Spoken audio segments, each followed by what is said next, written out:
नमस्कार फ्रेंड्स, स्वागत है आपका हमारे YouTube चैनल जीनियस इंडिया में। मैं शोभित पाठक हाजिर हूँ आपके सामने साइंस का नया वीडियो लेकर। पिछले वीडियो में हम बात किए थे कोशिका की। आज हम बात करते हैं, हम बायोलॉजी में आगे बढ़ते हैं ह्यूमन फिजियोलॉजी। तो ह्यूमन फिजियोलॉजी में जब हम बात करें तो सबसे पहले बात आती है जो कि हम आपको बता चुके हैं, कोशिका। बहुत सारी कोशिकाओं से मिलकर के क्या बनता है, ऊतक बनता है। ये भी बात हम कर चुके हैं। बहुत सारी कोशिकाओं से मिलकर बनता है ऊतक, ऊतकों से मिलकर बनता है अंग, और बहुत सारे अंगों से मिलकर बनता है तंत्र, और बहुत सारे तंत्रों से मिलकर बनता है शरीर। तो अब हम सबसे पहले बात करें मानव शरीर में पाए जाने वाले विभिन्न तंत्रों की। मानव शरीर में पाए जाने वाले विभिन्न तंत्रों की। तो आज हम किसी एक तंत्र के बारे में अध्ययन करेंगे, ठीक है। तो तंत्रों की बात करें तो मानव शरीर में बहुत सारे तंत्र पाए जाते हैं, जैसे कि आपका परिसंचरण तंत्र,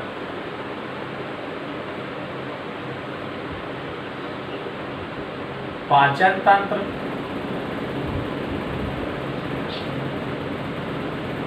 तंत्रिका तंत्र, श्वसन तंत्र, अंतःस्रावी तंत्र,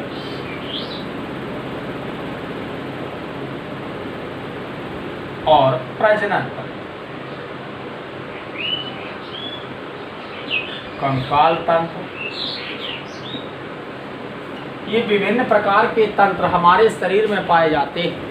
तो विभिन्न प्रकार के तंत्र जो पाए जाते हैं, उन्हीं में से एक तंत्र आपका परिसंचरण तंत्र। धीरे धीरे हम एक एक करके सबके बारे में डिस्कस करते चलेंगे। सबसे पहले हम बात करते हैं परिसंचरण तंत्र की। तो परिसंचरण तंत्र आखिर है क्या, यानी सर्कुलेटरी सिस्टम क्या है।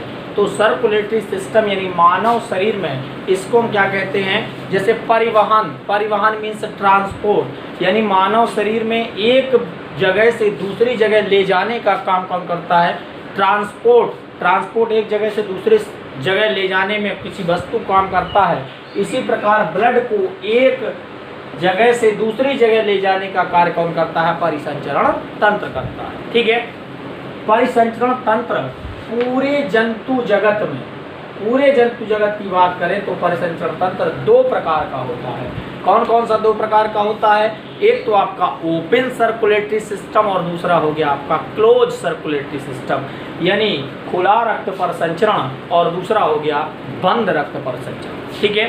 तो खुला रक्त परिसंचरण की हम बात करें कि खुला रक्त परिसंचरण क्या कहलाता है, या खुला रक्त परिसंचरण क्या है, और दूसरा बंद क्या है, और किन किन जंतुओं में बंद पाया जाता है और किन किन जंतुओं में खुला रक्त परिसंचरण पाया जाता है, ठीक है। तो बंद रक्त परिसंचरण और खुले रक्त परिसंचरण की बात करें तो खुला रक्त परिसंचरण जो है वो ऐसे जंतुओं में पाया जाता है, ऐसे जंतु जिनमें हीमोग्लोबिन की जगह हीमोसाइनिन या हीमोसील पाया जाता है, ठीक है। हीमोग्लोबिन, जैसे मनुष्य है तो मनुष्य में हीमोग्लोबिन पाया जाता है। हीमोग्लोबिन के कारण ब्लड लाल होता है। लेकिन जो बंद खुला रक्त परिसंचरण पाया जाता है जंतुओं में, वो किस प्रकार का पाया जाता है, उसमें क्या होता है कि ऐसे जंतुओं जिनका ब्लड सफ़ेद या क्या होता है, नीला होता है, उनमें क्या पाया जाता है, खुला रक्त परिसंचरण पाया जाता है, ठीक है। खुला रक्त परिसंचरण उनमें पाया जाता है, जैसे कीड़े मकोड़े हैं, यानी आर्थ्रोपोड के जंतु हैं, आर्थ्रोपोडा के जंतु हैं संघ, ठीक है, जैसे कॉकरोच है, बिच्छू है। तो इन सब में क्या पाया जाता है, खुला रक्त परिसंचरण पाया जाता है, ठीक है। अब हम बंद रक्त परिसंचरण की बात करें तो बंद रक्त परिसंचरण किस में पाया जाता है, बंद रक्त परिसंचरण ऐसे जंतुओं में पाया जाता है जिसमें क्या होता है, जिसमें उनका ब्लड कैसा होता है, लाल होता है, और नब्जों के अंदर इनमें ब्लड बहता रहता है, ठीक है। जैसे मनुष्य है, मछली है, सांप है। तो ये सब जंतु किसके अंतर्गत आ गए, आपके बंद रक्त परिसंचरण के अंतर्गत आ गए, ठीक है। तो खुला रक्त परिसंचरण और बंद रक्त परिसंचरण की बात की है। अब हम बात करें मानव परिसंचरण तंत्र की। तो मनुष्य का परिसंचरण तंत्र की जब हम बात करते हैं तो देखिए इसको हम डिवाइड कर लेते हैं, उसी के हिसाब से हम अध्ययन करते रहते हैं। देखिए कैसे इसको हम डिवाइड करते हैं परिसंचरण तंत्र को।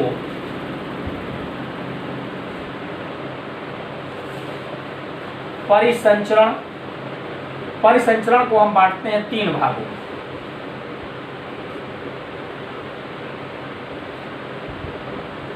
पहला भाग है रक्त, दूसरा भाग है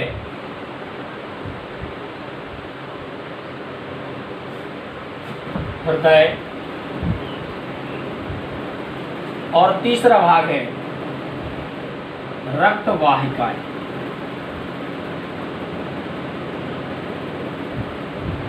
ये भाग हो गया। अब इसके बाद अगर हम रक्त की बात करें तो रक्त को हम 2 भागों में डिवाइड करते हैं। और कौन से 2 भाग हैं? एक तो हो गया प्लाज्मा और दूसरा हो गया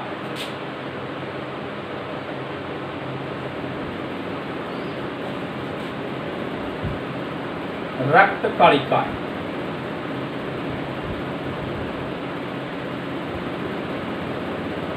प्लाज्मा और रक्त कणिकाएं। अब रक्त कणिकाएं जो हैं वो 3 प्रकार की होती हैं। कौन कौन सी 3 प्रकार की रक्त कणिकाएं हैं? एक तो आपका हो गया आरबीसी, दूसरा हो गया डब्ल्यूबीसी और तीसरा हो गया प्लेटलेट्स। अब इसके बाद डब्ल्यूबीसी के 2 भाग होते हैं, आग्रेन्युलोसाइट और ग्रेन्युलोसाइट, यानी कहते हैं कणिकामय या कह सकते हैं कणिका रहित और कणिकामय।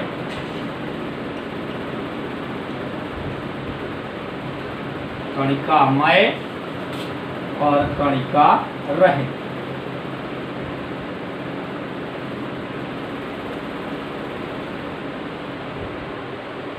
ठीक है, कणिकामय और कणिका रहित की बात हो गई। अब कणिकामय के अंतर्गत 3 प्रकार के आते हैं, इओसिनोफिल्स, न्यूट्रोफिल्स और बेसोफिल्स। ठीक है, और इसके अंतर्गत आता है आपका मोनोसाइट और लिम्फोसाइट। ठीक है, तो इन सब की बात हम जब कर रहे थे तो इन सब में हम देखें कि हम सबसे पहले परिसंचरण की बात की थी। और परिसंचरण कितने प्रकार का था? 2 प्रकार का था। ठीक है, परिसंचरण तंत्र 2 प्रकार का था मनुष्य का। और परिसंचरण तंत्र के बाद हमने बात की कि परिसंचरण में क्या हो गए, हमने परिसंचरण को 3 भागों में बांट लिया।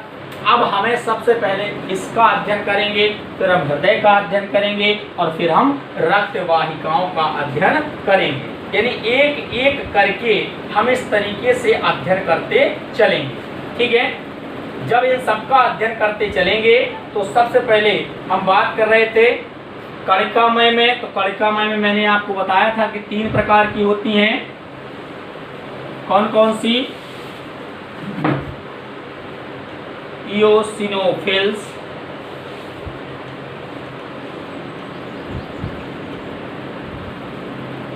बेसोफिल्स और तीसरा था आपका न्यूट्रोफिल्स।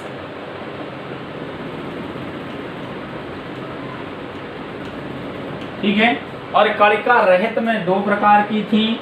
कौन कौन सी? मोनोसाइट और लिम्फोसाइट। अगर हम लिम्फोसाइट की बात करें तो लिम्फोसाइट भी 2 प्रकार की होती हैं, टी लिम्फोसाइट और बी लिम्फोसाइट। ठीक है, अब टी लिम्फोसाइट की बात करें तो टी लिम्फोसाइट 4 प्रकार की होती हैं, T1, T2, T3 और T4 लिम्फोसाइट। ठीक है, लेकिन हमें बहुत ज़्यादा डिटेल में नहीं चलना है। तो सबसे पहले हम बात करें मानव रक्त की कि रक्त क्या है। ठीक है, अब यहीं पर समझते जाइएगा कि रक्त क्या कहलाता है। रक्त एक तरल संयोजी ऊतक है, यानी लिक्विड फ्लूइड टिश्यू। ठीक है, रक्त एक तरल संयोजी ऊतक है। इसका पीएच मान 7.36। ठीक है, एग्जाम में बहुत पूछा जाता है 7.36, यानी 7.36 आज तक किसी एग्जाम में ऑप्शन नहीं आया। ठीक है, तो जब ऑप्शन नहीं आया तो इसको हम मान लेते हैं लगभग 7.4। ठीक है, यानी 7.4। क्लियर हो गया। तो ब्लड का पीएच मान जो होता है वो कितना होता है, 7.4 होता है। यानी 7.4 का मतलब ये है कि मानव रक्त जो है वो हल्का क्षारीय होता है। ठीक है, मानव रक्त जो है वो हल्का क्षारीय होता है। अब हम रक्त के अंदर और बात करें तो बात आती है कि मानव रक्त जो शरीर में, कई बार ये क्वेश्चन भी आ चुका है कि मानव रक्त का मानव शरीर का कितने परसेंट भाग क्या होता है, ब्लड होता है। ठीक है, तो मानव शरीर भार का 7 से 9% भाग क्या होता है, ब्लड होता है। ठीक है, यानी एक 70 किलोग्राम के आदमी में लगभग 6 लीटर ब्लड होता है। ठीक है, अब लेडीज की बात करें तो लेडीज में यही संख्या क्या हो जाती है, 7.9 ना होकर 7 से 9% ना होकर के यही संख्या हो जाती है 5 से 6%। क्लियर हो गया। ठीक है, तो लेडीज और जेंट्स दोनों की हम बात कर रहे हैं। तो रक्त की बात हुई, तो रक्त जो मिलकर बना है वो प्लाज्मा से और रक्त कणिकाओं से मिलकर के बना होता है। ठीक है, अब सबसे पहले बात करें हम प्लाज्मा की। तो प्लाज्मा क्या है, प्लाज्मा का जो भाग है, प्लाज्मा रक्त का लगभग 55 से 60% भाग बनाता है। 55 से 60% भाग रक्त का क्या होता है, प्लाज्मा होता है। ठीक है, और प्लाज्मा का 90 से 92% भाग क्या होता है, जल होता है। अब हम प्लाज्मा की बात कर रहे हैं तो प्लाज्मा में 90 से 92% जल होता है। ठीक है, लगभग 7% प्रोटीन होती है, 7% प्रोटीन होती है, 1% खनिज लवण या ग्लूकोज वगैरह होता है। ठीक है, तो प्लाज्मा की बात हुई, 55 से 60% की जो बात की गई थी, 55 से 60% जो बात थी वो क्या हो गया, रक्त का 55 से 60% क्या होता है, प्लाज्मा होता है। ठीक है, और प्लाज्मा 90 से 92% प्लाज्मा में जल होता है, 7% इसमें प्रोटीन होता है। ठीक है, 1% इसमें ग्लूकोज या 0.2% कुछ खनिज लवण इस तरीके से पाया जाता है। क्लियर हुआ। ठीक है, अब प्लाज्मा जो है ब्लड के अंदर हल्का पीले कलर का जो पदार्थ होता है वही क्या है, प्लाज्मा। ठीक है, प्लाज्मा है। अब अगर इस प्लाज्मा से 7% प्रोटीन को हटा दिया जाए, अगर इस प्लाज्मा से 7% जो मैंने प्रोटीन आपको बताई है उसको हटा दिया जाए तो इसी प्लाज्मा को हम क्या कहने लगते हैं, इसी प्लाज्मा को हम कहने लगते हैं सीरम। ठीक है, अगर प्लाज्मा से 7% प्रोटीन को निकाल दिया जाए तो यह पदार्थ क्या कहलाने लगता है, सीरम कहलाने लगता है। क्लियर हुआ। अब इसके बाद हम बात करें रक्त कणिकाओं की, कि रक्त कणिकाएं, तो रक्त कणिकाओं में हमने बात की लाल रक्त कणिका, श्वेत रक्त कणिकाएं और प्लेटलेट्स। ठीक है, तो सबसे पहले हम बात करते हैं लाल रक्त कणिकाओं की, यानी आरबीसी की। तो जब आरबीसी की बात आती है या हम बात करें रक्त की, थोड़ा सा और हम जान लें कि रक्त का जो निर्माण होता है वो कहाँ से होता है, अस्थि मज्जा से होता है। ठीक है, रक्त का निर्माण अस्थि मज्जा से होता है। भ्रूणावस्था में इसका निर्माण क्या होता है, यकृत से होता है। ठीक है, भ्रूणावस्था में इसका निर्माण कहाँ से होता है, यकृत से होता है। आरबीसी की कंडीशन क्या है, आरबीसी की कंडीशन भी यही है कि इसका निर्माण अस्थि मज्जा में होता है और भ्रूणावस्था में इसका निर्माण यकृत या प्लीहा में होता है। ठीक है, आरबीसी क्या है, एक केंद्रक विहीन कोशिकाएं हैं। ये ऐसी हैं, ऐसी कोशिकाएं जिनमें केंद्रक नहीं पाया जाता है, आकेंद्रकी कोशिकाएं कहलाती हैं। तो ये क्या है, आकेंद्रकीय प्रकार की कोशिकाएं हैं। ठीक है, आरबीसी क्या है, आकेंद्रकीय प्रकार की कोशिकाएं हैं। इनमें केंद्रक नहीं पाया जाता है, और इनमें केंद्रक नहीं पाया जाता है, लेकिन दो जंतु ऐसे हैं, ऊंट और लामा। ऊंट और लामा दो ऐसे जंतु हैं जिनकी आरबीसी में केंद्रक पाया जाता है। क्लियर हुआ? ठीक है, आरबीसी में केंद्रक नहीं पाया जाता, लेकिन ऊंट और लामा दो ऐसे जंतु हैं जिनकी आरबीसी में केंद्रक पाया जाता है। कंफर्म हो गया? ठीक है, आरबीसी का जो जीवन काल होता है, जीवन काल लगभग 120 दिन होता है। आरबीसी का जो जीवन काल होता है वो कितना होता है, 120 दिन होता है। ठीक है, 120 दिन इसका जीवन काल होता है, और इनकी संख्या जो है वो कितनी होती है, 5 से 5.5 mm³ मिलियन पर mm³ ब्लड, पर mm³ पर 100 ml ब्लड, यानी 100 ml ब्लड में लगभग 50 से 55 लाख, यानी 5 से 5.5 मिलियन इनकी संख्या होती है, किसकी, आरबीसी की। ठीक है, आरबीसी की संख्या होती है। क्लियर हुआ? आरबीसी समझ में आया कि नहीं? अब अगर आरबीसी की संख्या क्या हो जाए, कम हो जाए, यदि आरबीसी की संख्या कम हो जाए, इसको हम और क्या बोलते हैं, आरबीसी को हम और बोलते हैं एरिथ्रोसाइट।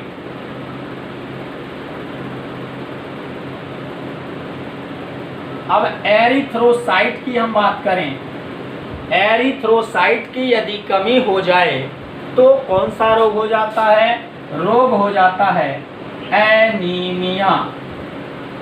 एरिथ्रोसाइट की कमी हो जाए तो रोग कौन सा हो जाता है, एनीमिया रोग हो जाता है, यानी रक्ताल्पता हो जाती है। ठीक है, ब्लड की कमी हो जाती है। तो आरबीसी की हम बात कर रहे थे। और एक चीज और, आरबीसी होता क्या है, गर्म प्रदेश में, गर्म प्रदेश के जो व्यक्ति हैं, गर्म प्रदेश की आरबीसी का जो आकार होता है वो बड़ा होता है, और ठंडे प्रदेश की आरबीसी का आकार छोटा होता है। ठंडे प्रदेश के जंतु और व्यक्तियों की आरबीसी का आकार छोटा होता है, और गर्म प्रदेश के जंतु की आरबीसी का आकार क्या होता है, बड़ा होता है। ठीक है, अब इसी में और भी चीजें हम देख लें कि ऊंट और लामा की बात तो हम कर दिए। ऊंट और लामा के बाद हम बात करते हैं कि आरबीसी का आकार सबसे छोटा होता है कस्तूरी मृग में, यानी हिरण में।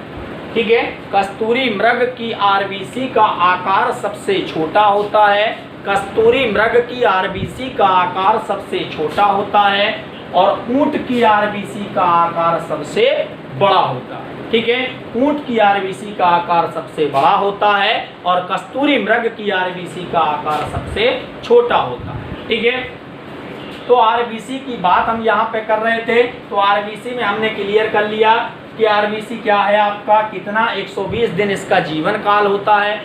और एक बात करें कि भ्रूणावस्था में इसका निर्माण यकृत और प्लीहा में होता है, ये भी मैं बात आपको बता चुका हूँ। लेकिन इनका जब जीवन काल की हम बात कर रहे हैं तो 120 दिन इनका जीवन काल है। अब इसके बाद 120 दिन बाद ये मर जाएंगी, 120 दिन बाद ये मर जाएंगी। तो निर्माण की बात तो हम कर रहे हैं कि निर्माण तो इनका होता चला जा रहा है, कहाँ पे, अस्थि मज्जा में। लेकिन ये मृत होकर कहाँ जाती हैं, ठीक है, मृत होकर ये जाती हैं कहाँ पे, यकृत के प्लीहा में। कहाँ जाती हैं, यकृत के प्लीहा में।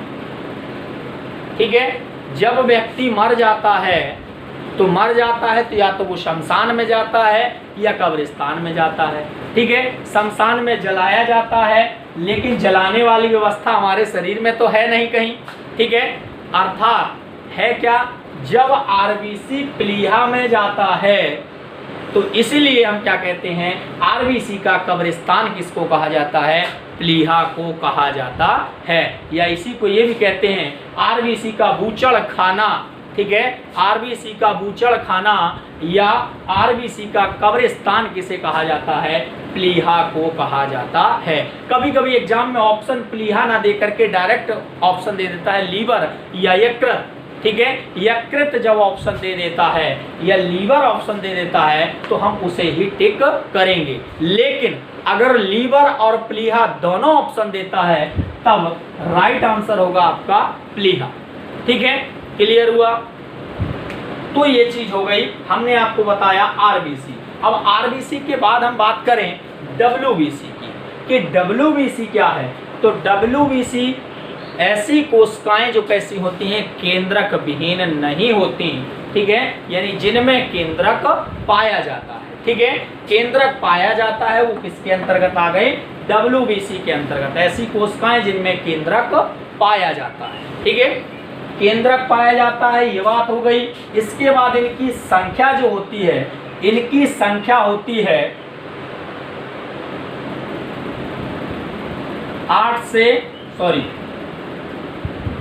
5 से 8 हजार तक। इनकी संख्या जो होती है 5 से 8 हजार तक डब्ल्यूबीसी की संख्या होती है। और इनका जीवन काल जो होता है, जीवन काल मात्र 2 से 4 दिन होता है, ठीक है। 2 से 4 दिन इनका कुल जीवन काल होता है। डब्ल्यूबीसी की बात कर रहा हूं। डब्ल्यूबीसी इनका जीवन काल 2 से 4 दिन। इनका निर्माण भी क्या होता है? अस्थि मज्जा में होता है, ठीक है। अस्थि मज्जा में इनका भी निर्माण होता है। इनका जीवन काल 2 से 4 दिन होता है, ठीक है। और इनकी संख्या 5 से 8 हजार पर mm क्यूबिक पर 100 ml ब्लड होती है। क्लियर हुआ? अब डब्ल्यूबीसी की और बात करें तो डब्ल्यूबीसी की कमी और अधिकता की बात करें तो डब्ल्यूबीसी की अधिकता से जो रोग होता है, क्योंकि इसको हम क्या कहते हैं? ल्यूकोसाइट कहते हैं। डब्ल्यूबीसी को हम क्या कहते हैं? ल्यूकोसाइट कहते हैं, ठीक है।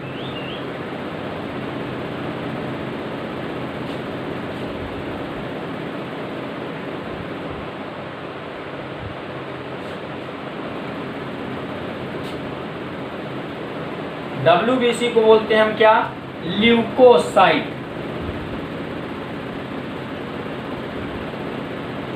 और ल्यूकोसाइट की अधिकता से रोग कौन सा होता है?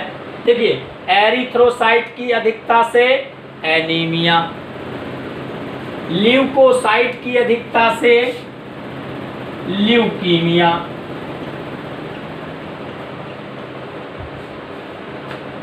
ल्यूकोसाइट की अधिकता से ल्यूकीमिया, एरिथ्रोसाइट की कमी से एनीमिया, ल्यूकोसाइट की कमी अधिकता से रोग होता है ल्यूकीमिया, और अधिकता से रोग ल्यूकीमिया होता है।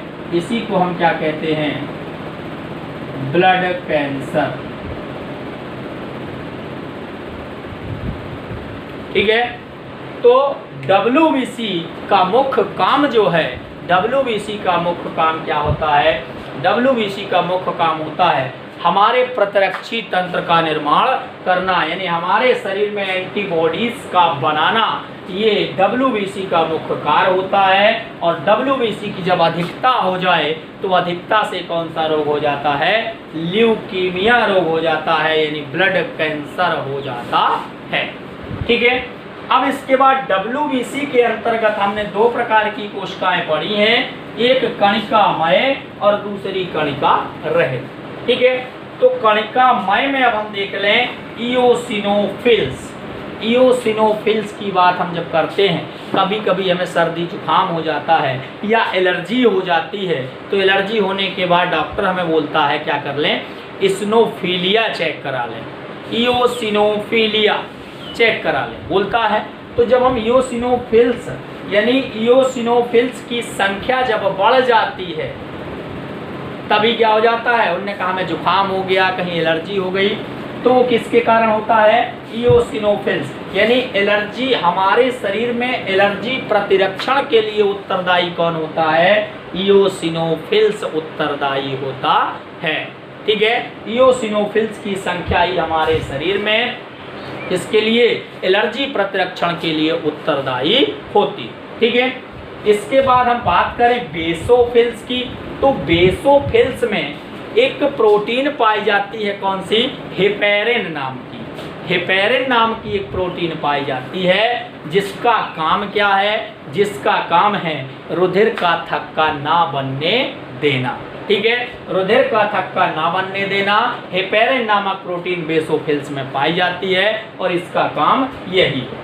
अब हम बात करें न्यूट्रोफिल्स की। ये न्यूट्रोफिल्स क्या है, फिर इसके आगे हम और डिस्कस करेंगे अभी। तो न्यूट्रोफिल्स क्या है? न्यूट्रोफिल्स क्या काम करता है? न्यूट्रोफिल्स काम करता है कि भक्षकाणु क्रिया से हमारे शरीर की जीवाणुओं से रक्षा करता है। यानी ये जीवाणुओं को क्या कर जाता है? खा जाता है और हमारे शरीर के रक्षण करता है। ठीक है, ये न्यूट्रोफिल्स का काम है। अब कभी कभी क्वेश्चन पूछ लिया जाता है कि WBC में सबसे अधिक मात्रा में पाई जाने वाली कौन सी कणिकाएं? ठीक है, कौन सी कणिकाएं सबसे अधिक मात्रा में पाई जाती हैं? तो कौन सी कणिकाएं सबसे अधिक मात्रा में पाए जाने वाला कण कौन सा है? न्यूट्रोफिल्स है। ठीक है, न्यूट्रोफिल्स सबसे अधिक मात्रा में पाया जाता है।